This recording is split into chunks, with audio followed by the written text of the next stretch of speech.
I ship it. You know what? I totally ship it. Yome and Xiaohei, I totally ship it. It's kind of showing this little romance in episode 10 that I'm all for. My two favorite characters of the show coming together. Yes, please. Yes, please. Yaomei is going to keep Xiaohei in check. Keep him from doing anything bad. And additionally, yes, showing Xiaohei that absolute self. I think that's really what they're kind of leaning towards. The idea that Xiaohei is the new person entered in here. We have what Kujirai did to Yaomei in helping her find her absolute self. Now Yaomei can help Xiaohei find that absolute self. Just wear the frills. Just wear the frills. But no, it did kind of open the door to my mentality in this episode 10 of KOWLOON Generic Romance, where I'm starting to kind of wonder if, for the longest time, I felt like this writer liked to get into sort of taboos of society, that these individuals like something that society itself deems wrong. I mean, Miyuki, again, technically not being male or female, specifically having this relationship with Gwen, there's obviously the question marks there, and then you get into this fact that Yaomei herself is having like massive amounts of plastic surgery and running away from her life. That's sort of a taboo in society itself. And yeah, Xiaohei being somebody that is a boy that likes to wear frilly girl outfits. They're all like taboos of society, and maybe that's what sort of connects all these characters. Why, additionally, they could like KOWLOON. That KOWLOON is this place that has kept in the past, and society itself has moved on into these, restrictions of taboos. Maybe it's a place of getting away. I mean, it feeds into the idea of the northern end of KOWLOON being a place where individuals run away to. It might be more than just this is like some slums that nobody knows who you are and nobody questions everything, and society / the police and whatnot, investigators don't go to. It's like this little dark corner, this pit of society that people hide away in. It could just all be sort of connected to KOWLOON itself, or it could just be a coincidence. I've kind of had it in my mind for the longest time that all these characters have a taboo that they're sort of dealing with, and maybe that's what's important. But I always kind of assumed it was just because the writer wanted to get into that. Maybe the writer just wanted to explore a character that was dealing with, again, like with Miyuki, not being male or female, having both parts or whatever, not having reproductive organs for one side or the other. Maybe they just wanted to get into that. Or maybe it's an aspect of the story. Maybe that's their connection to KOWLOON, is that they have some sort of societal taboo they're dealing with. Anyways, very interesting. But yeah, the episode overall, thankfully, pretty much faithful to the manga. I didn't really run into much that was not covered by the adaptation, besides maybe like just a random thought that came into a character's head that sort of, again, confirms what we've already had them confirm before. Just them repeating it a little bit. But overall, it was a really fantastic episode. And again, it's really around what I think is Xiaohei, what they're dealing with, and getting into Kujirai, again, finally stepping up and wanting to get the stuff done. But let's go through the episode proper like I typically do, opening it up with Kudo and him hanging out with the guys, talking about the Baiyuan Shan Tower, which is like this area in the northern area, which is like full of, all the people that are misfits, that are running from society, criminals and whatnot. All the gambling and everything's there. But yes, Kujirai B has gone up there. Apparently she's kind of fit in pretty well there. But I do think this scene with Kujirai B and this manager is very important. They didn't really specify in the anime, but essentially what happened here is that this family ran away. They were renting in there, and they skipped out on their rent and ran away. And what the conversation here is really getting into is the manager is talking about how they're used to it. That people that come here are trying to get away from something, and so we're all kind of supporting each other. It's sort of this idea of sort of the darker side of society. That they are sort of the rejects of society. They are running from some sort of criminal activity or something, but at the same time, they support each other. And what she's saying is that it's, a gamble for the individuals to leave this northern place, to run away like this family did, because they're risking it all. Because yes, technically them getting up and leaving, they're going to offend those that took care of them. Again, it's like a mafia family kind of idea. You're in this place because you're running from something, and they all support each other. And then when you get out of it, yeah, it's like you're spitting on their faces. And I kind of wonder if this might be connected a lot to Kujirai because of how much the manager is sort of directing it at Kujirai. And the idea that there is a gamble here, that these people are running away, they're ditching the families that took care of them. That's a risk in itself. It's almost like she's talking to Kujirai about the fact that she might one day leave those that support her now. What I'm getting to is that is Kujirai right here in conflict with the fact that she is deciding that she wants to die, and she's going to leave Kudo behind, and everybody else in KOWLOON that supports her. I really do wonder if that's the direction it's going. And that could play into a theory that I've been developing, especially with this episode, the idea that Kujirai might have, at this point, signed up to be an experiment for something with the Gene Terra, that she wants to upload herself to the Gene Terra in order to always live in KOWLOON. maybe that's what her reasoning for wanting to die will be. Because as we see with this episode, and Gwen's kind of confirming it here, she's always had this smell of death about her. She's always seemed like death was always around her, which plays into what we sort of are getting into the last 2 episodes, and the idea that she has been preparing right now. She's preparing to do something. She's preparing to take her own life. And I do believe that's a lot to round to the fact that they're currently deciding to demolish Kowloon again. They want to get rid of it, and she doesn't want to leave. Everybody else is talking about leaving already. Where are we going to go? We're going to go to Japan? Yeah, I'm going to probably go back to Japan. Hey, where are you going? Yeah, I'm probably going to do this. Going to probably do this. Going to probably go to Hong Kong. Everybody's already planning on where they're going. Kujidai's not. Kujidai B was planning to stay there. And I think that's because, again, she's probably signed up for something to upload herself to this Gene Terra. And I think that's going to be the creation of a permanent Kowloon. And then maybe at some point that yin and yang crap happened, that oddity happened below the Gene Terra, and it created the new Kowloon, probably from her. That's sort of where I'm going to. But going back to this scene right here, again, I think that a lot of this is the emphasis of this lady sort of seeing that she's about to leave people. That I think they're sort of hinting at Kujidai, are you going to take that gamble? You're pretty good at gambling. It seems like you always win at Mahjong. Are you going to win at the game of life? I don't know. We'll have to see. Again, I think this is sort of hinting at that stuff. But anyways, yeah, she ends up leaving. Kudo gets really mad that she went up there alone. I'm going to always handle this whole place, all that stuff. But yeah, that's when we get this scene with Xiaohei and Yulong, or at least a flashback there of Yulong wanting Xiaohei to kill Kujidai. I do like right here that's emphasizing once again that because Xiaohei has spent time with the generics, because she spent time with Kujidai, it's not as simple as just killing it. Hey man, it's not murder. It's fake. Just kill that thing. Just get rid of it. It's a fake. You're not gonna get charged for murder. No, I can't. I met this generic. I now understand. You wouldn't understand because you've never met them. Very interesting. Yulong tenses up right there. I think that's a little bit of a signal there. It could just be the fact that he's kind of pushing it back in his face and he has to kind of fight with him. But I think there might be a bit here where Yulong is upset because he can't see it. And now Zohei's saying, you can't see it. And that upsets him. But yeah, it makes sense to this point here. I met them. They're real. Again, to what Gwen was saying in the previous episodes, this idea that, yeah, I thought it was weird. These fake beings, it's uneasy, it's unsettling. But once you get to know them, it's different. Again, it's being absorbed into or being consumed by Kowloon itself, this new Kowloon. But yes, Yulong exposes him for the fact that he, in fact, is this other Zohei, and that this other Zohei has not disappeared.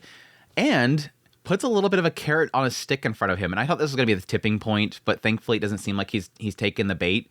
And the idea that it seems like Yulong is going to offer to Zohei what essentially they're currently trying to do with Miyuki and his revenge plot. That yes, he could essentially upload his current self, his current mind, into the Gene Terra and then implant it into the old Zohei. That's what he's offering there. I can give you her body. He doesn't specifically say that. He says, I can make you go back to that. Would you do that? But I think that's sort of what he's applying there. I'm going to give you that body that's currently in Kowloon. I can give you that body. Now, I don't know that Yulong knows yet that the old Xiaohei is there. But that's what he's implying, is that you would basically take over that body. And I think that's what upsets Zohei later on. Every time he sees the old Zohei, he gets sick. Because I think he knows that's what he's implying. That I will implant your brain into that body, essentially erasing that self. And again, for somebody that is now implanted into Kowloon, now experiencing life with Kujidai, this fake generic, hanging out with Yaomei, I think he's now seeing these as humans, and the thought of him implanting his brain into another human being, even if it is him 3 years ago, it makes him sick. It makes him sick at the thought of that. I could not do that. That is so wrong. That's disgusting. I want to puke, that kind of thing. Hopefully he doesn't take the bait. Again, I think Yaomei is going to keep him. I think Yaomei is essentially pushing onto Zohei what, again, Kujidai pushed onto Yaomei. Your absolute yourself. Making you yourself now the self that you want to be. Don't become something else. Stop looking at the past. Don't let somebody turn you into something else. Just be who you are, what you want to be. That's the important thing. It's some cool little messaging here, by the way. I don't know if I've ever really hit on it. I know I've talked a lot about Yaomei and how much I love her character and how that is so much in her character. I do love how much these characters try to press on to not dwell in the darkness, to be what you want to be.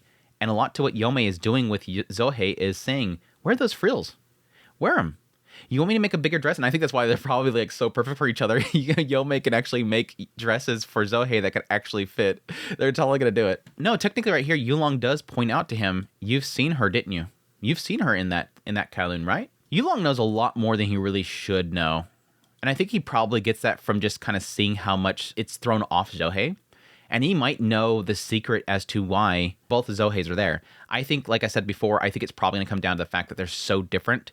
The generic terror does not know, or the system itself doesn't know that they're the same person to erase that anomaly. But my other theory is that the reason the other Xiaohei is there is because he wants to see her there. There's a desire to see this other self there, whereas most people would want to reject that there's another self of them.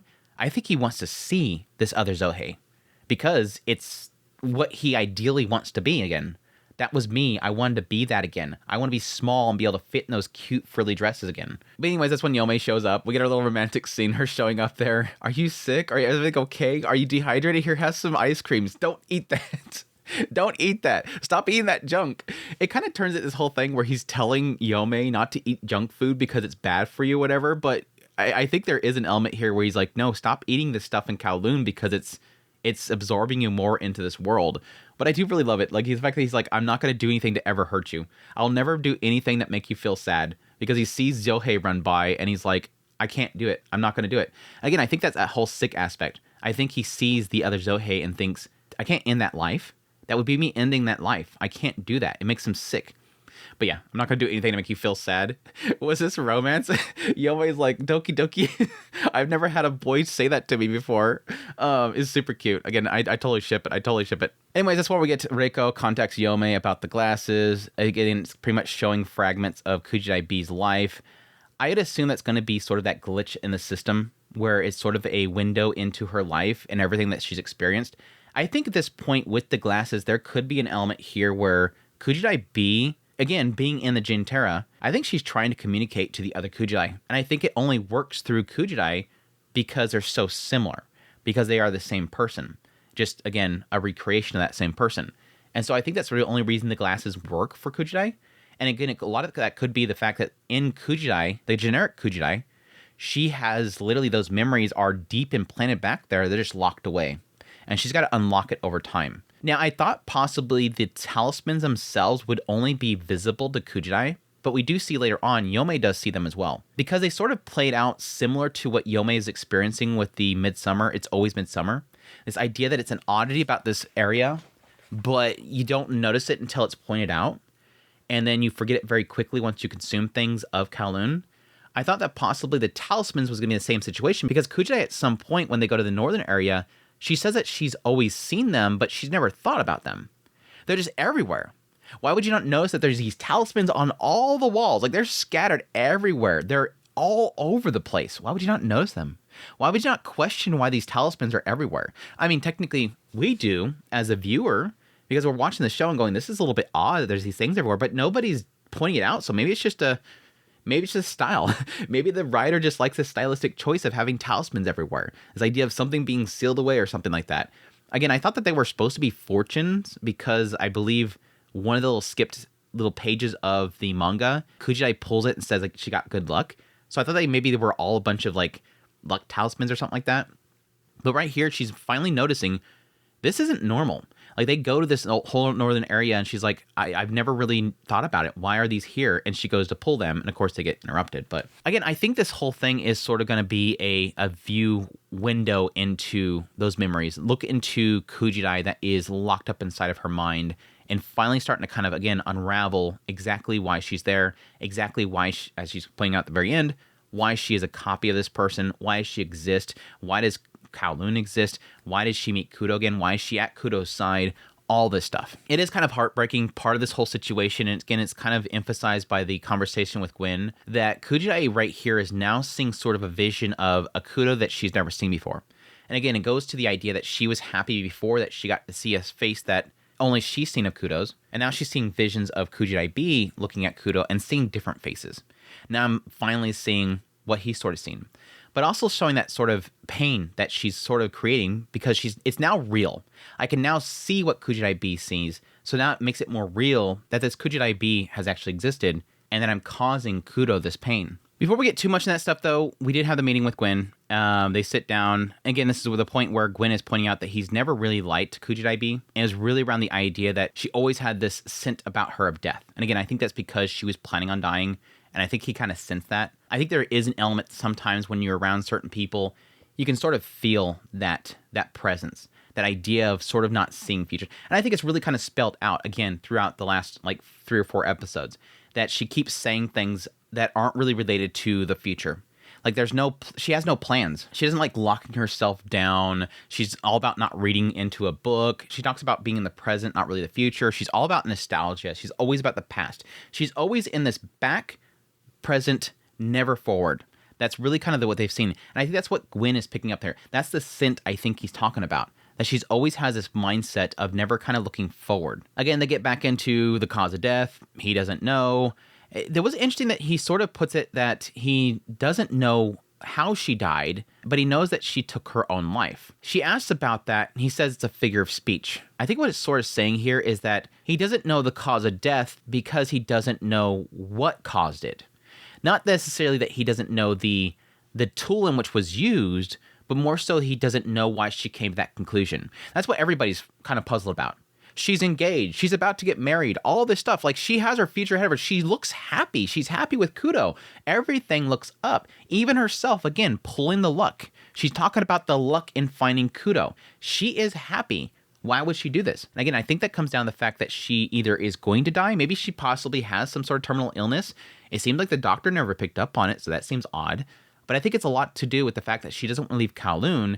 And again, I think it's because she's going to upload herself to that Gene Terra in order to stay in KOWLOON. She doesn't want to leave it. Again, KOWLOON is nostalgia. It is love. It is everything to her. She doesn't want to leave it. She doesn't want to see it destroyed. But yeah, this is where they start getting into that whole aspect of hurting Kudo. And again, really driving heavily on Kujirai to the point where, again, later on, she does confront Kudo and say, I don't want to hurt you. I'm not going to hurt you. We shouldn't do this no more. Let's go back to being coworkers. Let's just leave it at that. You've been kind of acting a little bit weird ever since that whole thing happened, sleeping together. Let's just go back to normal. And I think a lot of that has to do with the fact that she wants to kind of put him to the side, again, not hurt him, but additionally kind of get to the root of the problem. I think this has been sort of something, again, technically the last 10 episodes of kind of dancing around what created this and what is the significance of it. With so much being pulled back into Kujiraibi, I think the answer needs to be found as to what exactly, for our sake, because we're watching this, for her sake, because we can't walk forward unless we've kind of figured out what the root of the problem is. You can't keep throwing a Band-Aid on top of this wound. You need to find out why the wound is festering. And I think that's what we're really, thankfully, finally getting into. I think that really does come down to her decision there. I'm not going to hurt you anymore. I don't want to do that. Let's figure this out. But yeah, going back a little bit, we have Gwen confronting Xiaohei. Again, it was like that point where he's like, yeah, so you're here, so that means your generic's gone. Nope. Xiaohei goes running by. And he's like, wait, what's going on? He's like, oh, you haven't figured that part out? Because there was a little bit here that, yes, he does recognize Xiaohei, despite the fact that he's much taller now. It's been 3 years. Immediately recognized him. I mean, yes, technically they said his name too, which kind of helps connect the whole thing. Yaomei calling out to Xiaohei like, hey, Xiaohei, how's it going? You're going to be able to make that connection, even if he's a little bit taller. But yeah, he like questions him like, what, so you done with your frilly clothes? No, I'm not done with my frilly clothes. The manga, he like gets super mad at Gwen. Like, no, I'm not done with my frilly clothes. I like my frilly clothes. But yeah, I think this whole aspect about the fact that Xiaohei is still there, I think that's going to make Gwen have to really look into that, because that is the question mark. It does seem like even though he has acknowledges that there is a generic still here, even though Xiaohei is here, it does seem like Xiaohei is kind of surprised that Gwen hasn't figured it out. Why he wouldn't immediately know that. You're really sharp. I'll guess you're not that sharp. It kind of makes me wonder if Xiaohei will end up revealing to Gwen exactly why the two of them can exist. Whether it is because they're so different or because, again, like I said before, does Xiaohei want to see Xiaohei? I think that's what it's going to turn out to be, because they have shown where Xiaohei is watching Xiaohei. And I think that's because, man, I really wish I could wear those frilly clothes again. But yeah, the rest of the episode pretty much wraps into Kujirai looking into the talismans, finds one that's 403 error code, which is permission not granted. Then they found the 202, which is request has been accepted, but processing is not complete. Most all of them are blank. Most of them are the 403s, and we had, I think, one was 202. So she's kind of looking around at all these talismans, pulling them all off, eventually going to one specific location where a bunch of them were at that she's seen in the vision. And yes, it says Don't look for it anymore. Don't look for it anymore. I don't know why there's that difference there. That one would say that access has been granted. A bunch of them are not granted, and then a bunch are blank. All I can think of is that each one of those is sort of a code of access that somebody has attempted to access the generic Terra, this thing that's floating up there. Maybe an access to the code there. It could just be error codes that have just been scrambled from the creation of that. If this whole area, this existence, this reality there is been created sort of as an anomaly from this machine that's above them, it's of course going to have code in it. This thing up there is probably made of code, and now it's down here, and it just has scrambled code. But could it be that there is an element here of somebody up there, a system up there, an artificial intelligence up there, a Kujidai B up there, that's trying to communicate down here? But why would it have all these error codes out there and then eventually have this generic Kujidai that is accessing these messages? Why would it eventually say, don't look anymore? Like, why is it finally telling it stop? That's the question mark. And since these talismans existed prior, they were there back when the original Kujidai was there, did those talismans have those same messages? Probably not. Again, what I was saying back here, that they skipped this brief line about Kujidai B, she was peeling one of those off the wall, and she said that she got luck. Again, that they seem like they were talismans for fortunes. It's only now with this new KOWLOON that they now have code behind them, or blank. Either way, I think that these talismans are a message. They're a message from, again, the Gene Terra. Whatever is up there that's communicating to Kujidai. Can it be, again, Kujidai B trying to communicate to Kujidai to tell her, you know, do this or do that, and then now saying stop? I think that actually could work out that way, because there could be an element here where Kujidai B, she was happy with how things were playing out, and now that Kujidai has left Kudo, it's not a good path. No, go back. Go back. You're digging, and you're breaking things that you're leaving behind. Just like I did. Kujidai B's thinking just like I did. Back there, when I was leaving Kudo behind for my own selfish desires. Don't do what I did. You're chasing after the same rabbit I did. I don't know. Could be. And yeah, the last thing we had was Yaomei, and she is hungry. And then she was about to go get something to eat, but then she remembered her candy. I was panicking when she went to get that candy because I was afraid that it was going to be something bad. Again, I thought that it was Yulong giving it to her so that he had a connection to KOWLOON and that he'd be able to come there himself. But no, it ends up being a reverse effect. I don't know that Yulong knew that, but it is sort of what kind of connects her to the outside and reminds her, oh yeah, when I was in that cafe and I made that connection. It finally connects it that it's always midsummer. She finally remembered the thing that she kept forgetting. Like the entire episode's her going, I feel like I'm forgetting something. I feel like I'm forgetting something. Oh yeah, it's always midsummer. Anyways, we'll see where that goes. I hope that she doesn't eat anything between now and then before she tells somebody. Go tell Gwen before you eat something again, girl. I think it might actually connect to her that the food is what's doing that. She might have to start ordering pizza. I guess that pizza service is going to get some money. Anyways, that's my thoughts on episode 10 of KOWLOON Generic Romance. Hopefully I got everything on my notes here out, but interesting episode. Good stuff there, but that's it. I hope you guys enjoyed this video. As always, if you did, hit the like button down below, comment, let me know what's the episode. If you like this content, you want to support channel more, I have links in the script below. Great, appreciate it. Until next time, y'all take care.